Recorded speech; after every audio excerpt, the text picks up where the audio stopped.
I'm Gabe Joel, and this is Comic Smack, your weekly, daily, all the time, anytime comic book show where I give you your fix of everything you need to know from the world of comic books and superheroes. And on today's show, we're going to be taking a closer look at Deadpool issue number 13, the kickoff to a brand new crossover event that will see the Merc with the Mouth team up with some of your favorite street-level heroes. I personally can't wait. Let's get to it.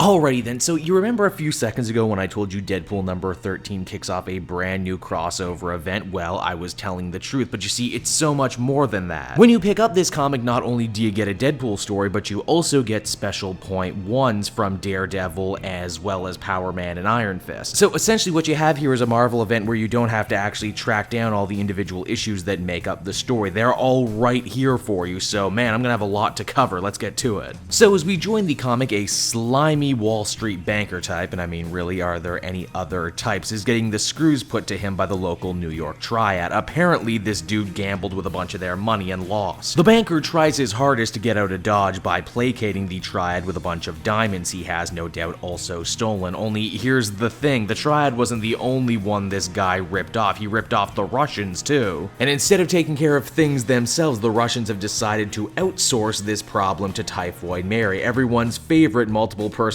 suffering pyromaniac pyrokinetic who loves swords. With no options left, the banker decides to look up Deadpool and his mercs for money for help. At first, Deadpool doesn't want to take the gig, saying that this is way too dirty even for him. But once he knows that Typhoid Mary is involved, he decides to take the case. For those of you who don't know, Mary and Deadpool were in something of a relationship, or at least Deadpool was in a relationship with one of her personalities, and the evil Typhoid Mary ruined that. Pretty much the entire underworld is out for this banker's blood, so Deadpool has to put his best Fast and the Furious skills to the test to try and outrun them. Now the banker has one last shred of defense, and that is a laptop filled with all of his crooked dealings. He entrusts this to Deadpool, which ends up being a horrible decision as Deadpool just kind of throws it in his office trash. Wade in all of his genius decides instead of dragging this dude around New York with a target painted on his back, instead he'll head the bad guys off at the pass by making it look like he wants to turn him over. This is all a ploy, of course, so he can lure Typhoid Mary out into a one-on-one fight. Needless to say, the fight does not exactly go his way, and so Deadpool has to think of other options. One such option involves turning over the crooked banker to the DA for protection, and we all know who's a current DA right now, don't we? Yep, that's right, Matt Murdock, Daredevil. And from here we transition on over to the Daredevil portion of the story, which yes, is indeed written by Charles Soules and drawn by the artist of that book. Now much like everyone else in the world, Deadpool has no memory of Matt Murdock being Daredevil, despite the fact that he had been outed to the world. The funny thing is though, is that Wade gets much closer to figuring out that he's Daredevil than anyone else. He does this mainly by stumbling around and revealing he has something of a prejudice against blind lawyers. I don't know, man, that's a lot of paperwork he's gonna have to read. Can we really trust him? I mean, I know I brought you here. Daredevil eventually makes the scene and agrees to help Deadpool reclaim the laptop to try and help out the banker. Unfortunately for our two heroes, Mary and her army of thugs have stormed Deadpool's office and are already turning the place over.